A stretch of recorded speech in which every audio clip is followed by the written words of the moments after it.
tal vez después nos escribe, ¿verdad? Vamos a comenzar entonces esta charla que es sobre estrategias para leer con jóvenes, La Patria del Criollo, de Severo Martínez, ¿verdad?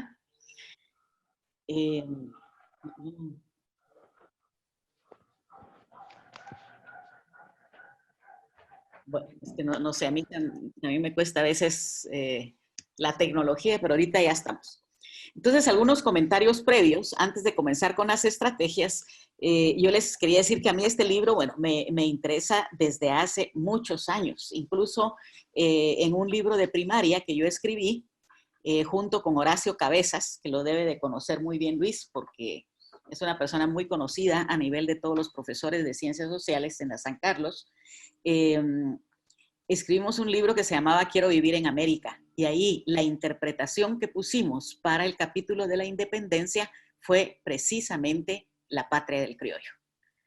Y esto pues que se ha colado realmente en toda la población el concepto de la patria del criollo. Aunque no se haya leído el libro, pero sí se sabe qué queremos decir con la patria del criollo.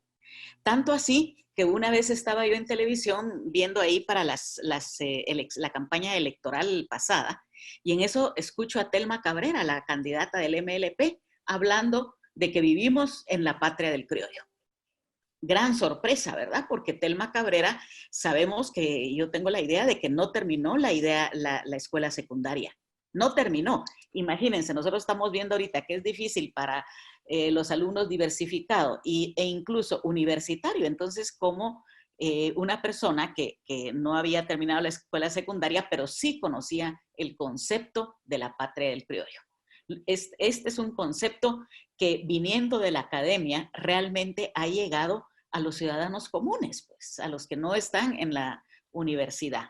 Así de importante es este libro. Sergio Bagú, uno de los grandes sociólogos latinoamericanos, cuando se publicó La Patria del Criollo, que fue precisamente hace 50 años. La Patria del Criollo se publicó por primera vez en 1970 y 50 años después la patria del criollo se sigue hablando de ella, se sigue vendiendo, la siguen impulsando en bachillerato, que ese creo yo que es el nivel en el que hay que darlo. Yo creo que tal y como la patria del criollo, este volumen de aproximadamente 600 páginas, no creo que lo puedan leer bien los estudiantes de educación básica, aunque pueden haber entre ellos pues muy buenos lectores y que les guste la historia para que lo puedan leer, pero donde yo sí creo que el nivel es correcto para acometer esta lectura es en el bachillerato, ¿no?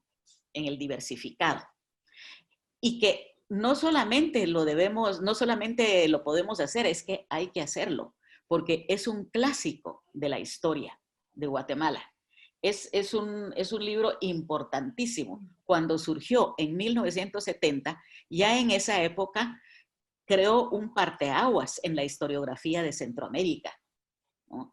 Fue un hito porque fue una manera diferente de hacer historia. Y no solo en Centroamérica, también a nivel de Latinoamérica, como lo podemos ver por esta opinión de Sergio Bagú. Robert Carmack, un antropólogo muy conocedor de Guatemala, doctor en antropología, él se sorprendió al ver la patria del criollo y él opinó que era un análisis científico, sobrio y meticuloso, y que la interpretación que él dio es la más significativa y la más provocativa. Es decir, académicos de muchos países en Latinoamérica, en Estados Unidos, opinaron favorablemente de la patria del criollo y empezó a venderse mucho, pero no fue una moda. 50 años después, su lectura la siguen requiriendo y entonces nos preguntamos ¿por qué? ¿Será todavía necesaria su lectura? Porque, miren, no pasa con otros libros. Es difícil el autor que llega a rebasar las décadas así, con esa facilidad. Entonces, tal vez se deba a que su lectura es todavía necesaria. Y tal vez sí, porque es una interpretación, como lo dice el título, es una interpretación de la colonia, un periodo histórico que está tan vigente en nuestra época. 50 años después, nosotros tenemos muchas costumbres, muchos puntos de vista, muchas actitudes que vienen de la colonia, ¿no? Y tal vez por eso se hace necesaria la lectura de La Patria del Criollo. Yo estaba hablando de esto hace poco con un estudioso, un historiador que ese de Liberto Cifuentes, ¿no? Y entonces yo le dije, mira, dame tu opinión, ¿por qué es necesaria su lectura? ¿Qué tanto hay de la colonia en la Guatemala de hoy? Y entonces empezamos a platicar. Lo primero que apuntamos, el racismo. El racismo que se manifiesta tanto en la Guatemala de hoy. Tanto que fue necesaria una ley contra el racismo, que se promulgó hace poco. La exclusión. Guatemala es uno de los países en donde se excluye de las letras, del pan, como dice Humberto Cabal, ¿verdad? Pero hay mucha gente excluida de los grandes beneficios de la sociedad, como por ejemplo las mujeres, como por ejemplo los indígenas, ¿no? Entonces la exclusión es algo que nos marca y esa exclusión proviene mucho de la colonia. El terror. Si nosotros en el enfrentamiento armado interno tuvimos terrorismo de terrorismo de Estado, en donde no solamente hubo terrorismo por parte, digamos, de los grupos de izquierda, también hubo terrorismo de Estado. Se permitieron las paneles blancas, se permitieron todas las masacres en los pueblos, los pueblos y las aldeas incendiadas, ¿no? Todo eso fue hecho de la manera como, dice Severo, los españoles mantenían en terror, los españoles y los criollos mantenían en un clima de terror a los indígenas y a los ladinos de la colonia para que no se sublevaran, porque había miedo, había mucho miedo, y Severo lo cuenta en esta de La Patria del Criollo. El terror, cómo se imponía para que no se atreviera nadie a rebelarse. Está también, por ejemplo, toda la mentalidad criolla en Guatemala que se mantiene, la mentalidad de los ladinos, la discriminación, los ladinos que discriminan a los indígenas, en fin, la política agraria, el presente, el actual presente, como dice Severo Martínez, es un presente no revolucionado, es un presente en el cual no ha desaparecido la colonia. Y entonces es muy interesante leer La Patria del Criollo porque nos encontramos con el presente, para nuestra sorpresa.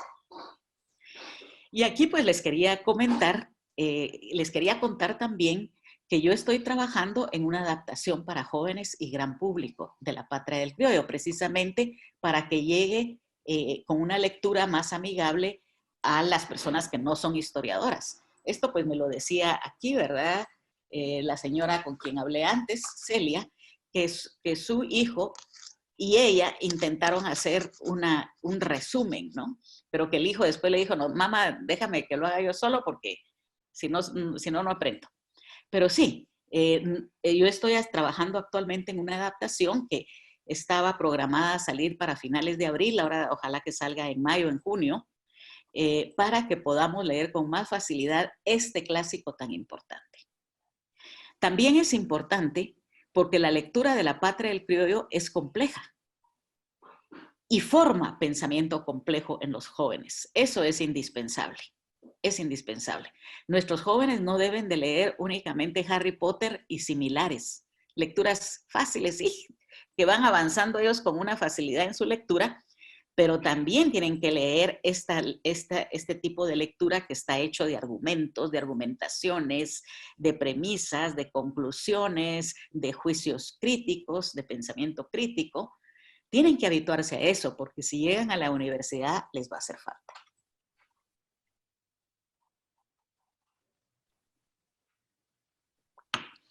Entonces, ¿qué estrategias usar?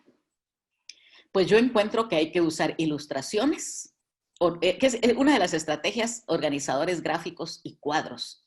Eso hace más motivadora la enseñanza, ¿no? Hace más... ¿cómo puedo quitar esto? Por favor, es que... Bueno, ya lo quité. No, quiero quitarlo.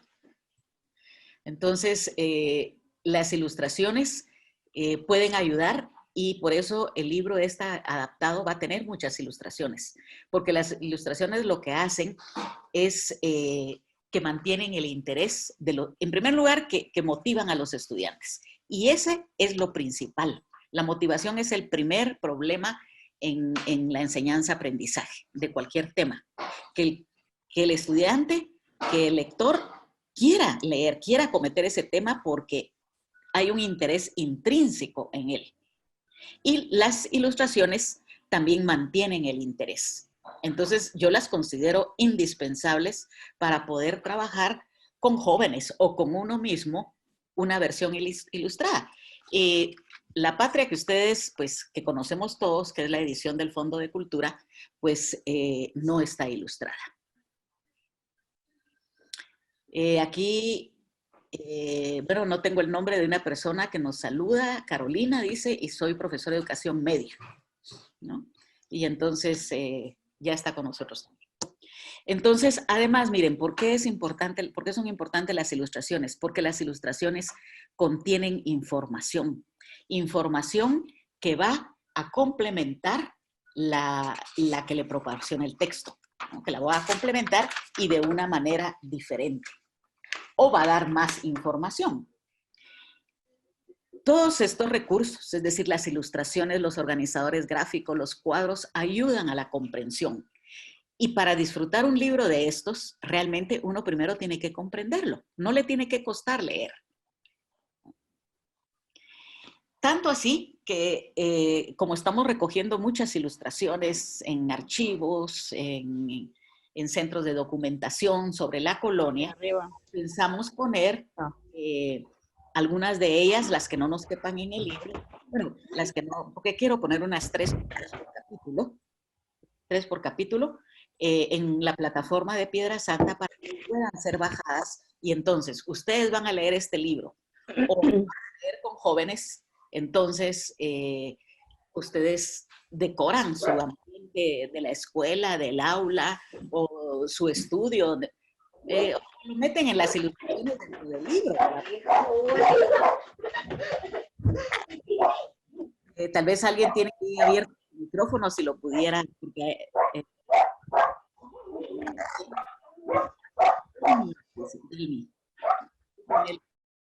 el micrófono abierto. Fíjense, miren esta bonita ilustración que tenemos ahí a mano izquierda. Va a ser la carátula de nuestro libro adaptado. Esta es una ilustración que salió publicada en una historia de Tomás Gage. Tomás Gage fue un sacerdote, un fraile que llegó a América. Era de origen inglés, era inglés, hasta se cree que era espía de los ingleses, ¿verdad? Porque ya saben ustedes que en la colonia no dejaban entrar más que a los españoles. No podían entrar ingleses, franceses. Entonces, pero Tomás Gage sí entró y como era religioso, entró más o menos entre 1627 y 1636 e hizo una publicación de su viaje. Ahí vemos a Tomás Gage recibiendo regalos que le llevan. Y miren las clases de personajes que habían en la colonia en esa época. En primer lugar, vemos a mano izquierda, digamos, a un negro que está tomando, no sé, un animal, no puedo distinguir cuál exactamente, que se lo lleva de obsequio al fraile. Pero ese no es un ladino, ese es un poblador negro. Luego vemos al indígena, ¿no? Claramente un indígena que le lleva otro regalo, parece ser una tela. Y luego vemos otra vez a otro poblador negro y luego vemos a un personaje que es o un criollo o es un español. Entonces, fíjense ustedes cómo en el siglo XVI, principios del siglo XVII, cuando Tomás Gage nos visitó, no habían ladinos. Lo que habían eran indígenas, negros y españoles, que después se mezclaron y entonces dieron origen a los mestizos, ¿verdad? Mestizos era español con india. ¿verdad? Y que después, pues esto se fue haciendo más complejo porque ya hubo mezclas de negros con indígenas, ¿verdad? O de negros con españoles, que eran los mulatos. Y entonces, a raíz de ahí, fueron surgiendo la población ladina. Y la patria del criollo cuenta todos estos procesos. Es fascinante ver cómo Severo habla y comprueba por medio de documentos la formación de todos estos grupos étnicos de donde descendemos. Entonces, Tomás Gage, por ejemplo, nos cuenta cómo en 1563 habían negros ya que se compraban y vendían en Guatemala. O sea que había compra y venta de esclavos. Los negros los empezaron a importar en la colonia en 1543, después de que se promulgaron las leyes nuevas, que prohibieron la esclavitud de los indígenas. Y entonces, al prohibir la esclavitud de los indígenas, los criollos y los españoles dicen, ¿y ahora quién va a trabajar para nosotros? Y entonces importaron negros. Después los prohibieron, porque la población negra llegó y era una población más rebelde, digamos, y empezó a crear muchos problemas en la tranquilidad de las ciudades españolas y criollas, y entonces impidieron que siguieran llegando más negros. Pero en esta época, el origen de los habitantes fueron los indígenas, luego llegaron los españoles a conquistar y luego se introdujeron los negros. Ustedes pueden ver también ahí Recordación Florida, la carátula de Recordación Florida. Este documento está en el Archivo General de Centroamérica, está aquí en Guatemala, ¿verdad? Recordación Florida, que es lo que es el libro que escribió Fuentes y Guzmán y en el cual Severo Martínez se basa. Él lo estudia a profundidad, al igual que otras crónicas, ¿no? Y otros escritos de la época o posteriores para empezar a hacer este ensayo de interpretación de la colonia en Guatemala, pero que se parece mucho a la colonia de toda Latinoamérica. Entonces, miren cuánta motivación puede haber, cuánta información puede haber en una ilustración. Aquí les muestro unos dibujos de Fuentes y Guzmán, porque él también ilustró en Recordación Florida, él también ilustró otros personajes, ilustró piñas, ilustró iguanas, aquí está ilustrando indígenas, y ustedes pueden ver la primera ilustración, la más grande, dice, traje que vestían los indios políticos del Reino de Guatemala. Es decir, se refería Fuentes y Guzmán a los indios ricos, que habían indios ricos. Y él los describe en un capitulito pequeño, los indios ricos, por qué eran ricos y cuál era su forma de vivir. Abajito, a mano izquierda, él ilustra un macehual. El macehual, por el contrario, ocupaba el estrato más bajo de la sociedad y el más numeroso, ¿verdad? Eran los indígenas que no tenían propiedades, que no tenían privilegios, pero que sí debían tributar al rey de España, sí debían entregar tributos y debían de trabajar en las ciudades si se les requería. Bueno, una vida muy, muy dura, la que vivió la gran mayoría de los indígenas durante la colonia, y que Severo es quien primero lo describe. No se crea que la colonia, dice él, pues era ¿qué? Las rosas de la antigua, los edificios blancos impecables, no. La colonia fue algo muy doloroso para la gran mayoría de la población.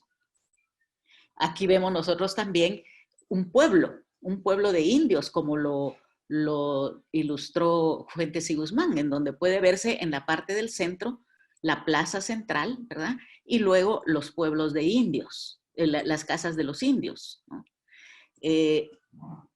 Eran las reducciones. Los indios fueron traídos de las montañas, de los bosques, de todos lados cuando se hizo la conquista y fueron obligados a vivir en pueblos. Antes los indígenas, antes de los españoles, los indígenas no vivían así, pero para poderlos controlar más y para poderlos cobrar el tributo con más facilidad, fueron puestos en pueblos de indios. Entonces, el pueblo de indio, las reducciones son importantísimas, es el elemento clave de la colonia, porque como dice Severo Martínez, ustedes no deben de pensar, ustedes lectores no deben de pensar que la conquista militar fue lo principal, ese fue el inicio. Luego vino la conquista espiritual, también por medio de la religión, pero para llegar a la conquista económica, en donde los indígenas trabajaban para los grupos de criollos, hacendados, también funcionarios, pero básicamente hacendados, y también para los funcionarios españoles, los que venían de España propiamente, o los funcionarios menores que eran los criollos. Ellos, los indígenas, sostenían todo, sostenían la colonia, en primer lugar se sostenían ellos mismos, pero después sostenían a estos grupos parasitarios, dice Severo, que son los peninsulares españoles, los funcionarios y también los criollos, y además mandaban tributos al rey de España. Y todo eso lo hacían gracias a que habían pueblos de indios, estaban reducidos a estos pueblos, la institución por excelencia de la colonia. Entonces, bueno, mira, ¿verdad que es interesante? Al mismo tiempo que uno va aprendiendo todo esto,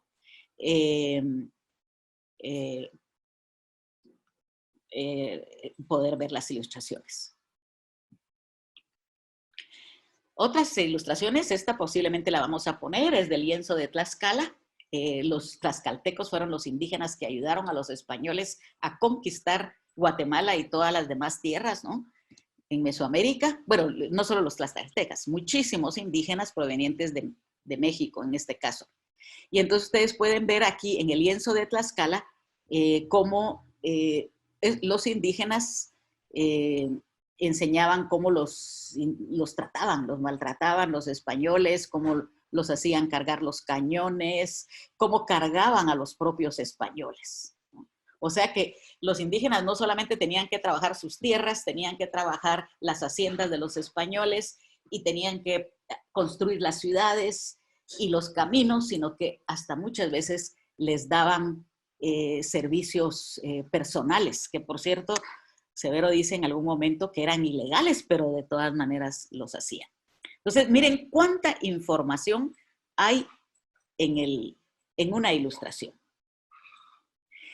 Esto es porque, la saqué porque las ilustraciones en la patria del criollo y también en otros lados son más frecuentes de la colonia en sus primeras épocas, es decir, la conquista y la colonia, pero ya no hay tanto de, digamos, ya ilustraciones para colocar en el capítulo 6, 7 de la patria del criollo. Cuesta encontrar. Yo he encontrado estas ilustraciones que son de 1875, 1854, aquí está la fecha, y que pertenecen a otro viajero. Ahora, yo las voy a poner, pero las quiero antes platicar con historiadores, expertos en ilustraciones, para que me digan si a pesar de que estas ya nos corresponden a la colonia, estas ilustraciones, sí son coloniales, y yo creo que sí, porque la colonia terminó en 1821 y estas son de 1854, y realmente la independencia no vino a cambiar nada. Yo creo que sí, pero los tengo, no he podido, por esto de la coronavirus, no he podido ir a continuar con este trabajo de escoger las ilustraciones que realmente correspondan visualmente a la colonia.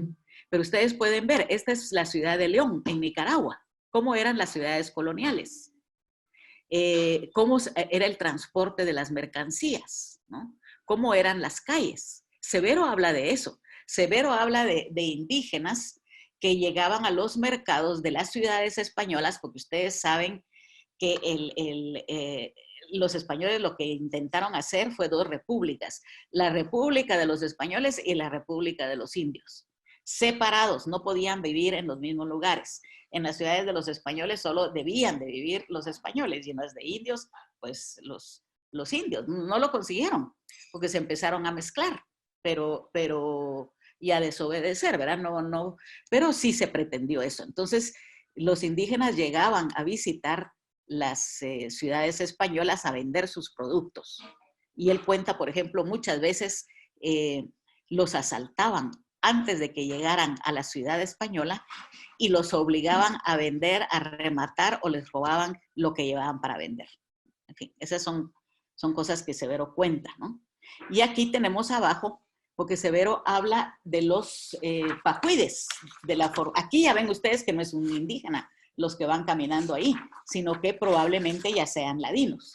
Esta es una fotografía, un grabado también, una ilustración de 1850 y picos, pero es muy probable que corresponda a la formación de los ladinos, que es lo que Severo Martínez cuenta, narra, interpreta en el capítulo 6. Entonces, si es así, ilustraciones de este tipo las vamos a colocar en la patria del criollo adaptada.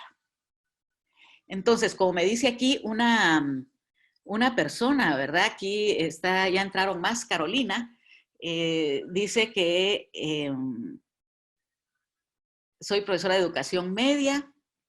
Yo pensé que era, no, fue Kevin Méndez quien dijo que ellos utilizaron organizadores gráficos. Y eso es importantísimo, que los estudiantes hagan organizadores gráficos, porque ayudan a la comprensión. Por ejemplo, este esquema causal del cual habla Severo Martínez en uno de sus primeros capítulos. Él dice que durante la conquista hubo una inferioridad tecnológica y de cultura general por parte de los indígenas, inferiores en tecnología, no tenían caballos, no tenían perros amaestrados, no tenían armas de fuego, no tenían armas de metal. Todo eso es una inferioridad tecnológica.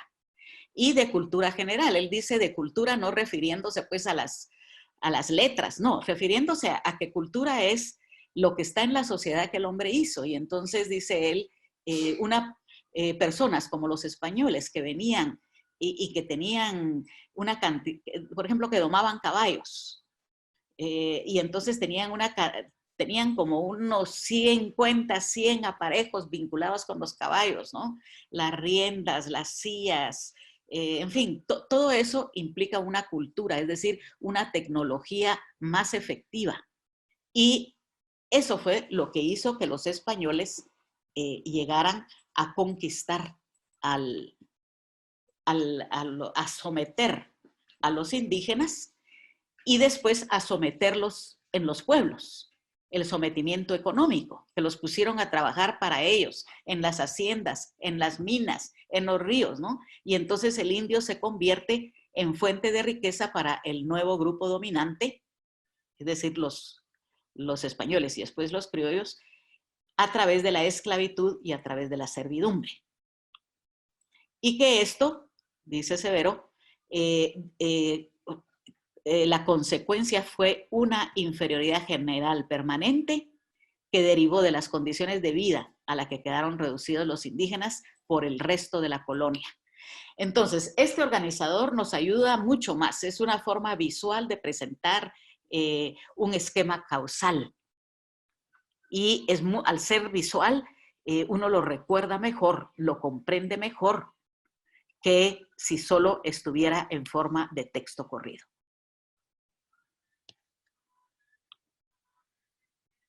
No sé por qué no me baja. No puedo. Aquí vamos a ver otra estrategia también relacionada con esa. Ustedes pueden ver aquí un texto de Severo Martínez, ¿verdad? En donde él quiere probar el momento en el que aparecieron los ladinos o la época en la que aparecieron los ladinos. Este es un extracto que yo hice. O sea que posiblemente en la Patria del Criollo está todavía más complicado.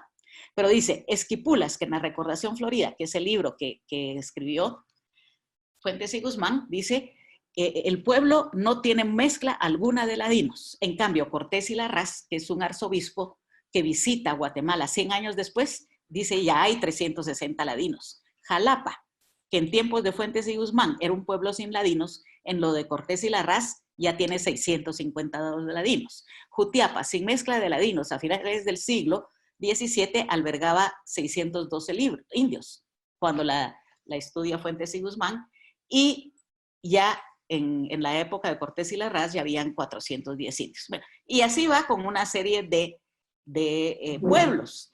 Esto es algo confuso, pues uno no lo retiene con facilidad porque no sabe tanto, porque no lo ha leído tantas veces. Ahora miren lo que pasa cuando se hace un cuadro.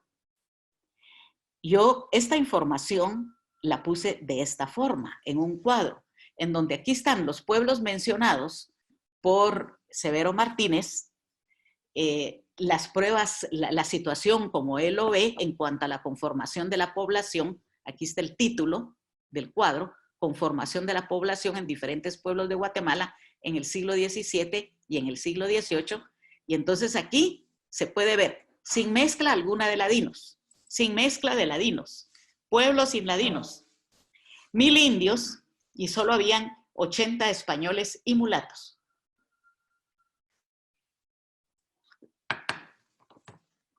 Fíjense cómo hubo antes mulatos que ladinos, porque 100 años después él toma al arzobispo y a su libro que él escribió, Pedro Cortés y Larraz, y entonces aquí sí van apareciendo los ladinos.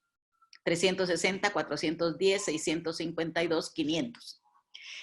Entonces, mire, esto es interesante, pues no solamente para ver cómo un cuadro nos puede hacer más comprensible un contenido, y por lo tanto, cuando nosotros leamos La Patria del Criollo o cuando demos las clases sobre La Patria del Criollo, es necesario hacer usar este tipo de herramientas que nos hacen más comprensible y más interesante, porque si yo lo comprendo, entonces ya me puedo interesar en él.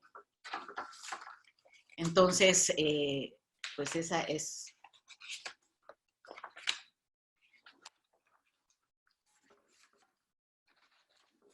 Estoy dando vueltas aquí. Entonces, ustedes ven pues en esta estrategia cómo los cuadros, cómo las ilustraciones, cómo los mapas, ¿verdad?, nos ayudan a hacer más comprensible e interesante la lectura de un texto, especialmente cuando es tan diferente. Entonces, la versión adaptada es una versión más atractiva y comprensible que proporciona el contenido esencial, las grandes ideas y fundamento de Severo Martínez. Este es un libro, el de Severo Martínez es casi un libro de unas 550 páginas aproximadamente, y la versión adaptada va a tener unas 220 páginas. Porque en ella también yo no he incluido todos los detalles e información extensa.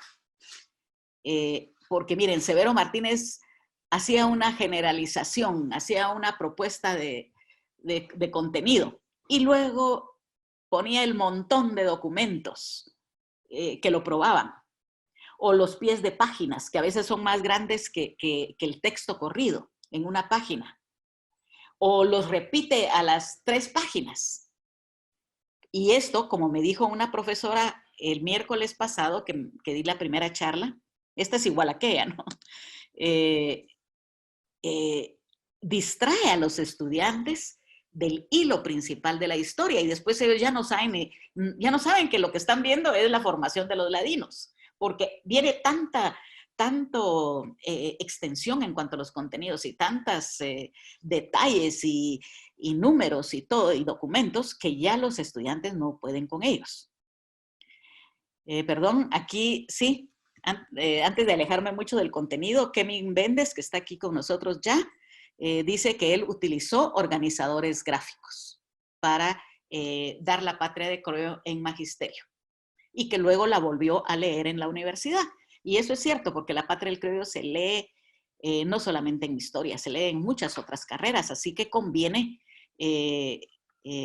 como nos decía Celia, ¿verdad? Leerlo, porque es un contenido, es una obra esencial para nuestra cultura y nuestra comprensión del presente.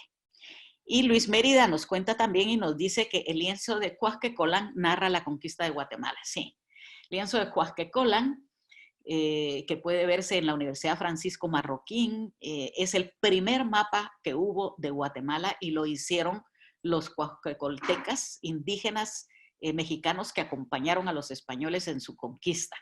Creo que también voy a utilizar algo de ahí, pero no lo tengo en este momento aquí en la presentación. Entonces, otra cosa que hice, ¿sabe qué fue? Para hacer más comprensible el texto es que reduje el número de palabras, ideas por oración. Porque Severo Martínez tiene, yo he visto oraciones de él que tienen 80 palabras. Demasiado complejo, requiere competencias y destrezas de lectura que los estudiantes en el bachillerato no lo tienen. Eso se adquiere después, es muy complejo. Entonces yo reduje a aproximadamente 20, lo más 30 palabras por oración. Claro que no me fui contándolas, ¿verdad? Pero ustedes van a poder apreciar que en una oración más corta y con menos ideas, porque se supone que una oración es para una idea, ya los lectores competentes pueden comprender 2 ideas, pero no 4 o 5, ¿verdad? Como en el caso de Severo, que además escribe muy bien, muy interesante la forma como él va narrando la historia y explicando la historia. Y también el número de oraciones por párrafo. Bueno, otra estrategia, porque ya vimos la estrategia de las imágenes, ¿verdad? Ya vimos esa. La otra estrategia es contar la historia como una novela. Si yo quiero que sea interesante para mi hijo o quiero que sea interesante para mis estudiantes, tengo que aprender a contar la historia de una forma tan interesante como una novela. Yo estaba revisando a propósito de esta charla que iba a tener con ustedes 4 ingredientes que hacen leer a los jóvenes. El primero, humorismo. Pero de esto sí que les puedo decir que Severo no es humorista. Y si tiene humor en algún momento es humor negro. Pero no vamos a encontrar eso en La Patria del Criollo. Pero sí vamos a encontrar conflictos intensos. La Patria del Criollo está llena de conflictos intensos que tienen que ver con la sobrevivencia, ¿no? De grupos sociales, de los indígenas, por ejemplo, que tienen que ver con la violencia. Bueno, para Severo Martínez, toda la colonia era un sistema de violencia institucionalizada. Y él la cuenta muy bien, de racismo. Todo lo que nos indigna, que nos puede indignar, son conflictos intensos y hacen leer a los jóvenes. Entonces no nos debiera de que sea difícil que los jóvenes lean esto con gusto, porque tiene eso que les gusta a ellos tanto encontrar, conflictos intensos. Algo que también llama la atención a los jóvenes desde los 12 años es la búsqueda de la verdad, la búsqueda de la justicia. Y uno puede darse cuenta cuando lee y disfruta La Patria del Criollo que Severo Martínez anda tras de eso. Él anda buscando la verdad, lo que realmente ocurrió en la colonia, y no se atiene a investigaciones anteriores, ni de Fuentes y Guzmán, ni de Cortés y Larraz, no, todo lo pone en duda, porque en Severo Martínez hay una búsqueda de la verdad a través de una historia científica, ¿no? Y eso puede valorarse, puede verse, y ustedes se lo demuestran a los estudiantes salir leyendo, o a los hijos salir leyendo, y ellos van a apreciar todo el trabajo que Severo se da, todos los documentos que consulta, todas las argumentaciones para buscar encontrar la verdad en la historia. Hay tramas sin descanso. Miren, se termina una trama y ya comienza otra más horrible, más espantosa, más emocionante, no sé. Pero a lo largo de los capítulos de La Patria del Criollo abundan las tramas que no nos hacen descansar. Entonces, y esto, ¿verdad? Que la patria del criollo está contada por Severo Martínez con pasión. Y así la debemos nosotros de abordar, con pasión. Otra estrategia.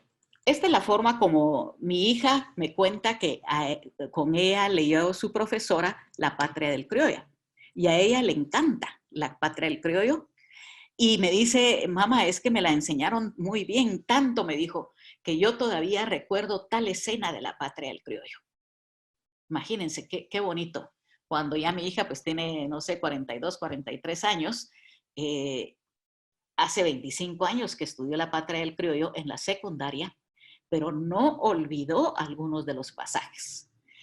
Y la forma que su profesora lo abordó fue la siguiente. Antes de la lectura de cualquiera de los capítulos, el maestro genera interés por lo que narra. Esto miren, les puede ayudar a hacerlo interesante. Es decir, ustedes les hacen un resumen de lo que viene en ese capítulo, pero un resumen contado de una forma interesante, de una forma así apasionada, y entonces los estudiantes ya saben de qué viene el capítulo, para que no les cueste tanto. Así hacía esta profesora. Entonces después les decía, bueno, comiencen su lectura durante 15 minutos, vayan tomando apuntes de lo que tienen curiosidad, de lo que les interesa, de lo que no entienden. Y luego la profesora interrumpía la lectura silenciosa para comentar con ellos sobre lo leído.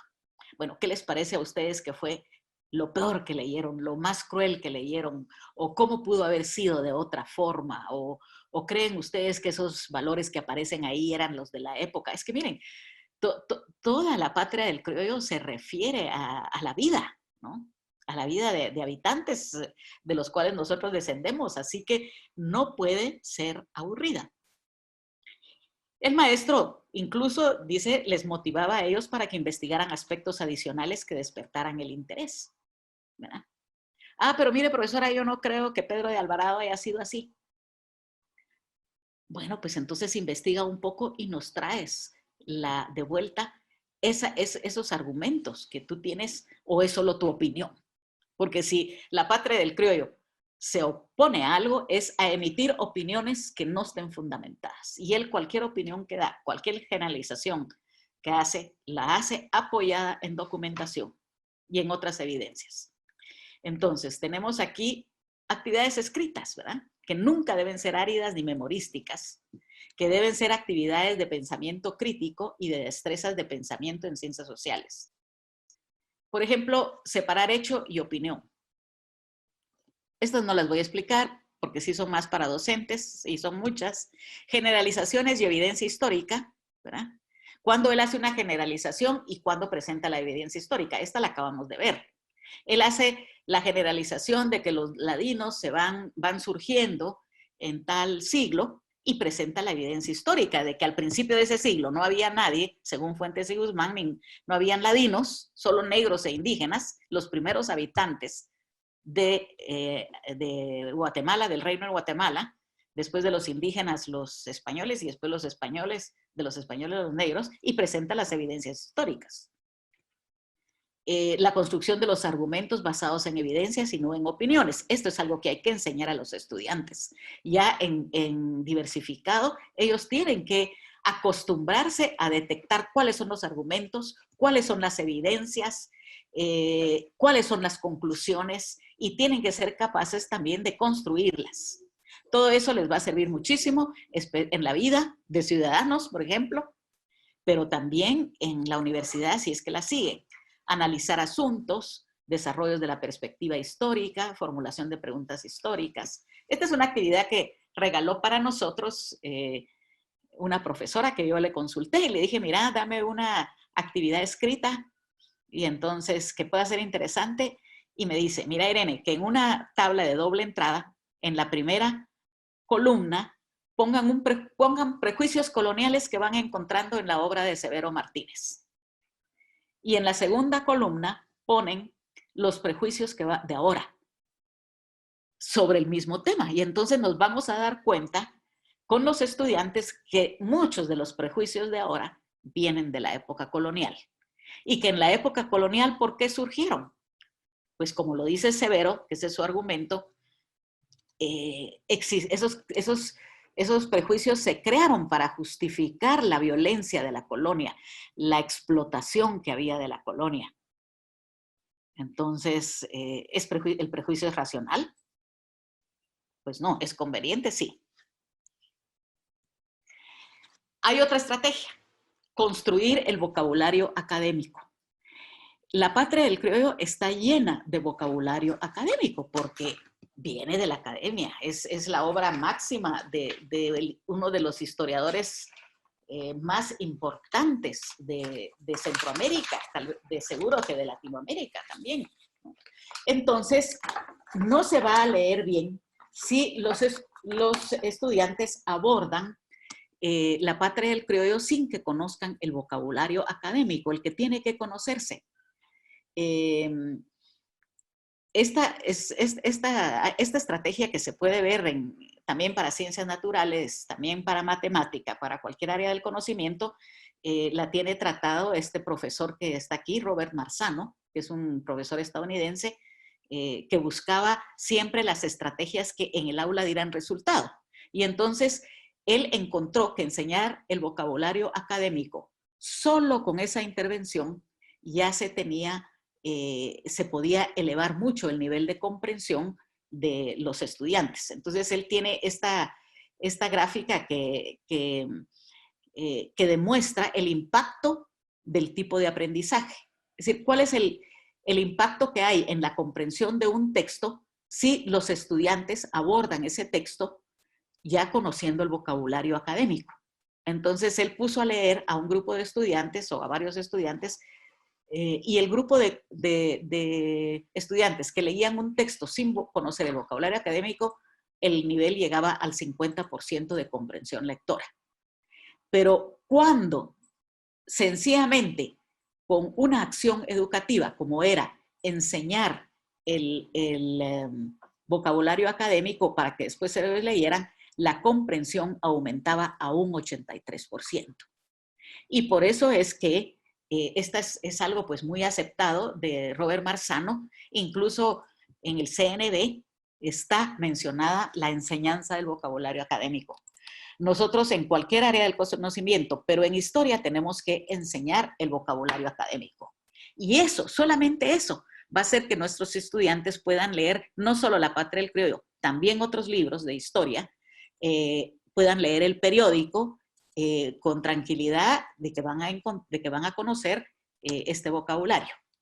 ¿Cómo enseñarlo? Aquí hay una forma que precisamente es algo que Marzano recomienda. Y esto, o aproximadamente esto, es lo que pueden hacer ustedes en clase con el vocabulario académico. Que por cierto, no es el vocabulario académico, no es todo lo que los estudiantes desconozcan, porque hay un vocabulario académico que sí es absolutamente crucial de enseñar a los estudiantes. Por ejemplo, crucial es la palabra criollo. Bueno, yo estoy diciendo que Guatemala es la patria del criollo, pero ¿quién es el criollo? ¿Quién es el criollo? ¿O quién es el indio? Imagínense que Severo Martínez dice en una parte muy interesante que Pedro de Alvarado jamás conoció a un indio. ¿Cómo que Pedro de Alvarado no conoció a un indio? Si los derrotó. Sí, dice Severo. Pero el indio al que yo me refiero es al indio no solamente conquistado por el ejército, por la religión, sino que además ya estaba sometido a los pueblos. Y eso Alvarado no lo vio porque murió antes. Entonces, miren, es interesantísimo esto, ¿no? Entonces, el vocabulario académico, hay que hacer un vocabulario, por cierto, yo lo estoy haciendo, lo voy a incluir en la versión adaptada, pero ustedes también lo pueden hacer. ¿Cuál es el vocabulario académico de este capítulo que vamos a ver ahora? No son todas las palabras, porque hay palabras que son útiles. Por ejemplo, entender la palabra alguacil en La Patria del Criollo. No es tan importante. No es tan importante. La palabra castas está explicada por el mismo Severo porque es fácil de entender. Y hay otras interesantes, no se me olvida a mí la palabra pajuides. La palabra pajuides, que son los ladinos que iban, que no, los ladinos, ustedes no podían vivir ni en los pueblos de indios, ni en las ciudades, entonces vivía en unas rancherías y todo, ¿verdad? Yo me recuerdo cuando yo visitaba, tenía amigas que me invitaban a sus fincas y yo miraba las rancherías y es algo, un vocablo que se usa actualmente, las rancherías, ¿no? Entonces, pero ese no es tan importante como entender la audiencia, el ayuntamiento, los repartimientos. El repartimiento es una palabra que hay que entenderla muy bien y es compleja con todas sus transformaciones que fue sufriendo. Entonces, esta es otra estrategia. No acometamos la lectura de un capítulo de La Patria del Criollo sin que los estudiantes conozcan el vocabulario académico. Esta es otra actividad. Todas estas son actividades escritas, ¿verdad? Parafrasear los textos de La Patria del Criollo. Ustedes pídanle después de, bueno, ya leyeron, bueno, ahora me van a parafrasear este párrafo. El parafraseo es muy útil porque parafrasear es escribir lo que está en este párrafo, pero con mis propias palabras. Y entonces esto es muy útil porque el estudiante tiene que usar sinónimos, el estudiante tiene que comprender el contenido. A partir de esa comprensión, entonces ya puede hacerse preguntas, ¿no? El parafraseo no es un resumen, es sencillamente decir lo que está ahí, pero con mis palabras. Entonces, yo me doy cuenta si los estudiantes están comprendiendo o no. Para esto es interesante tener un modelaje previo, es decir, leer buenas paráfrasis hechas por estudiantes, ¿no? Y comentar sobre los pasajes que sean especialmente difíciles que los estudiantes comprendan. Esta es otra estrategia. Ay, perdonen, antes de entrar a ella, voy a ver que parece que hay algunos comentarios. Bueno, sí, lo del lienzo de Coaquecolan, que ya habíamos visto, los organizadores gráficos de Kevin Méndez. Habemos 10 participantes, así que yo espero que sí participemos al final. Bueno, miren, las escenificaciones y el roleplay, una técnica muy interesante. Y vamos a ver en la siguiente diapositiva una escena de La Patria del Criollo, pero hay muchas que pueden escenificarse. Cuando los españoles les leen el ultimátum, el requerimiento a los indígenas para que se acepten que son vencidos, ¿no? Esto es muy interesante porque ustedes saben que a los estudiantes, y yo he encontrado profesores también que me dicen, ay, mira, Irene, a mí me encanta disfrazarme. Y cuando yo les voy a hablar de la Revolución Francesa, me pongo una de esas boinas de la Revolución Francesa y mando a hacer mis cositas, mis implementos para que cuando les voy a hablar de la Revolución Francesa o de otro, pues yo tenga algo puesto ahí sencillo, pero que transporte a mis estudiantes a esa época, ¿no? Entonces, la clase, en lugar de ser algo solo para leer, se transforma en un lugar para ver y escuchar, en una escena teatral donde hay 20, 25 estudiantes que o se están riendo o están aplaudiendo o, en fin, están contribuyendo a crear ese ambiente. Es mucho más fácil entonces alimentar la imaginación de los estudiantes y la discusión que pueda venir después. Si hacemos escenificaciones, seguramente el grupito, digamos, hacemos una escenificación que hayan 5 estudiantes, pues algo van a tener que escribir, qué es lo que van a decir, ¿no? Por lo tanto, tienen que leer con atención y con detalle y tienen que reconstruir la escena. Y tal vez después el juicio crítico vendrá de la escena misma, vendrá de los estudiantes, de la audiencia o vendrá de ellos mismos. Y podremos pasar un organizador gráfico pequeñito en donde los estudiantes pongan lo que vieron, lo que escucharon y a raíz de eso lo que sintieron y lo que pensaron sobre ese episodio. Aquí les traje yo el requerimiento para que nos demos cuenta qué emotivo puede ser este pasaje. Imagínense a sus estudiantes. Uno va a leer el requerimiento. El requerimiento es lo que por ley era parte del kit de conquistador, del kit del conquistador. Es decir, los los conquistadores tenían prohibido agarrar de esclavos sí porque sí a los indígenas. Antes los tenían que conminar a que se rindieran y que aceptaran una serie de creencias, ¿verdad? Entonces, imagínense en el requerimiento, que ya Severo nos dice que el requerimiento lo leían desde el barco, antes de bajar y asaltar a los indígenas que estaban ahí, o lo leían desde una roca, o lo leían cuando los indígenas iban escapando de los españoles. Entonces se ponía uno de ellos a leer el requerimiento, que era un documento en español o en el español antiguo, ¿verdad? Y en donde se les decía, ustedes deben de aceptar a la iglesia por señora y superiora del universo mundo. Imagínense, ¿qué es eso de iglesia, universo, mundo? Y al sumo pontífice lo tienen que aceptar, llamado papa en su nombre, y al emperador y reina doña Juana, nuestros señores, como a sus superiores y señores y reyes de estas islas y tierra firme. ¿Qué estaban aprendiendo ahí, entendiendo los indígenas? Nada, pero eso no les interesaba a los conquistadores, solo era la excusa para lo siguiente, para tomar a los indígenas por esclavos. No, entonces dice Severo, se les hacía saber a los indios que se aceptaban el requerimiento, es decir, lo que habían leído anteriormente, pero que era mucho más largo y complejo. Dice, si ustedes aceptan estas creencias, os recibiremos con todo amor y caridad. Pero en caso de rechazarlo, el documento advierte lo que habría de pasarles. Nosotros entraremos poderosamente contra vosotros y os haremos guerra y tomaremos vuestras personas, a vuestras mujeres e hijos, y los haremos esclavos y como tales los venderemos, y os tomaremos nuestros bienes, y os haremos todos los daños en males que pudiéramos como vasallos que no obedecen ni quieren recibir a su señor y le resisten y contradicen. Bueno, se pueden imaginar eso y se pueden imaginar esto representado por los estudiantes. Entonces, esa es una muy poderosa estrategia, la representación de pasajes de la patria del criollo. Otra estrategia, viajar por la Guatemala colonial y otros paisajes, ¿verdad? Y otras ciudades también, que son también coloniales. Severo Martínez, me han contado a mí sus estudiantes, Severo Martínez hacía eso, hacía esto de visitar la antigua o de visitar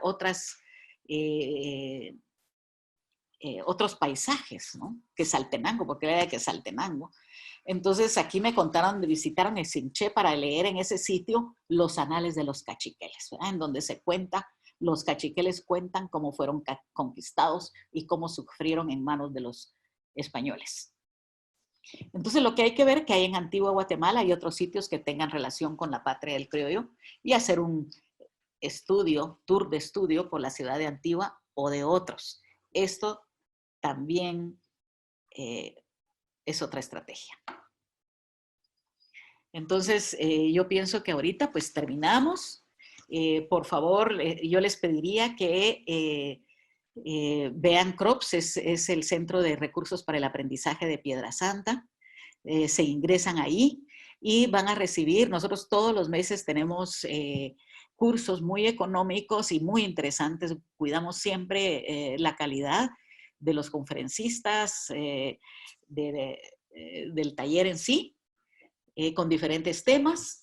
También damos webinars de esta forma, algunos de ellos, muchos de ellos con la Universidad Panamericana, ¿no? Entonces, sí, UPANA virtual. Y entonces ustedes pueden ahí pues continuar su aprendizaje como docentes. Todos siempre tenemos que aprender. Recibir estas invitaciones y les pediría muchísimo una encuesta de satisfacción o no con esta charla, porque miren, uno aprende muchísimo de todo lo que le dicen. Entonces ahora, si ustedes pueden escribir en su chat para plantearnos algunas de estas, alguna pregunta o alguna contribución, ¿verdad? Como las que ha dado aquí Luis Mérida con el lienzo de Coaquecolan, Kevin Méndez con los organizadores gráficos, y ahorita perdí, no sé. No, es que no puedo, allá. O algún otro, sí.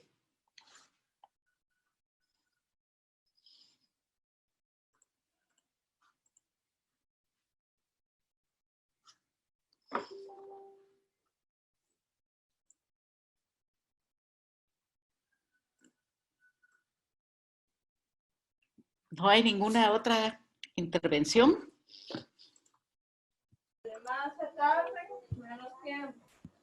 Licenciada, buenos días. Quiero agradecerle por el tiempo. Soy Eunice, fue que no solo que no tengo cámara en mi compu. Pero muchísimas gracias, oye, de verdad voy a tratar de poner en práctica todas las estrategias que nos dio y pues muchísimas gracias.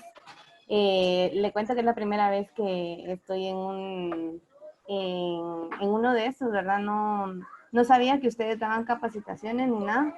En enero me enteré porque comencé a trabajar en un colegio en donde trabajaban con su editorial y gracias a Dios pues los pude conocer y me ha gustado bastante el material de ustedes. Entonces yo estaré pendiente ahí cada vez que ustedes tengan cursos y capacitaciones. Según recuerdo yo tenían ya un cronograma de ello, pero por lo mismo pues creo que ahí se va a distorsionar un poco. A mí sí me gustaría poder recibir ya después de que pase todo esto, primero Dios, el calendario de actividades, porque sí me gustaría seguir asistiendo a capacitaciones, ¿verdad? Pues mire, si ustedes entran ahí a la última diapositiva, aparece el lugar en donde ustedes pueden registrarse, ustedes van a recibir la información de los cursos que se dan en Piedra Santa, que son presenciales, pero ya ven que ahorita hemos dado cursos en línea, vamos a poder hacer más cursos en línea de seguro ahora, y siempre con Upana Virtual tenemos cada 2 meses un curso de 45 minutos, ¿no? Una hora, pues, una hora, porque después vienen las preguntas. Y esas, pues, son así como ahora. No cree usted que es la única. Aquí me ponen, es la primera vez que logro entrar y todo, magnífico, porque esta es una forma importantísima, ¿verdad? De los webinars educativos, de poder aprender sin mucho movimiento por las clases. Pero hágame el favor de ponerle la diapositiva, la de los crops. Vamos a poner la diapositiva de los crops aquí para que... Ahí está. Quiero seguir. Bueno, ahí está. Vamos a ver, Raúl Chenal, gracias por esta ayuda. Estefaní Lechuga también nos dice, ¿verdad? Que los jóvenes sienten tediosa la historia, pero con ayuda de organizadores gráficos se facilita, sí. Y también mapas mentales. Es que si el mapa mental, digamos, es mucho menos, no es tan preparado como el organizador gráfico. Les voy preguntando a los estudiantes, miren, ¿qué saben de la conquista? Y cada cosa que ellos dicen, uno la apunta en el pizarrón y va haciendo un mapa mental de lo que se conoce entre todos. Pero sí, la historia requiere requiere estrategias, ¿verdad? Pedagógicas, requiere mediación y esa es nuestra tarea fundamental como docentes. Luis Mérida también nos escribe. Y no se les vaya a olvidar la evaluación. Raúl Chenal dice, ¿podría poner la diapositiva del registro ACROX? Sí, eso fue lo que hicimos precisamente. Gracias por su idea. Celia Ramírez, gracias por sus aportes. Bueno, y pienso yo que la versión adaptada de La Patria del Criollo es ya una adaptación mediada que va a servir para que los docentes, los estudiantes, pero también el gran público, no tengamos que leer una obra tan elaborada, producto de la mentalidad de un historiador que no le estaba haciendo concesiones a nadie para que lo comprendiera mejor, porque no era ese su fin. Él estaba desarrollando la obra de su vida, pues la principal obra de su vida, pero somos nosotros los educadores que debemos de mediar esa enseñanza. Muchas gracias a todos. Gracias, licenciada. Nos vemos hasta la próxima.